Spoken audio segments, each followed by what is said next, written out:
Isuzu est un constructeur japonais pas très connu en France et pour cause, l'importateur français ne distribue que le D-Max, un pick-up plutôt rustique.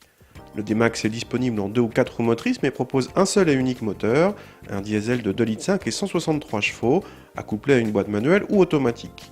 Le D-Max existe en cabine 2 places, ou bien en cabine 4 places mais 2 portes, c'est la Space Cab, ou bien en cabine 5 places et 4 portes, c'est la Crew Cab de notre modèle d'essai.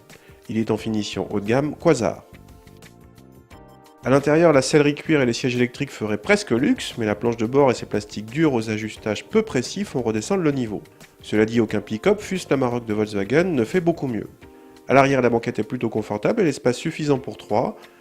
Pour la modularité, non seulement la banquette se rabat-elle, ce qui ne sert pas à grand chose, mais en plus, l'assise se relève, plus utile. Et puis il y a bien sûr la benne, très vaste, et les 1050 kg de charge utile, costaud le D-Max. Au volant, les premiers tours de roue ne sont pas flatteurs, surtout à froid, avec un diesel très présent en sonorité. Assez rapidement, on s'aperçoit également que les suspensions sont typées utilitaires, sèches à vide et à basse vitesse, puis flottantes sur route.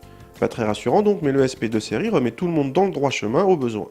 A noter également une boîte auto à l'ancienne qui ne fournit aucun frein moteur sauf à passer en mode manuel.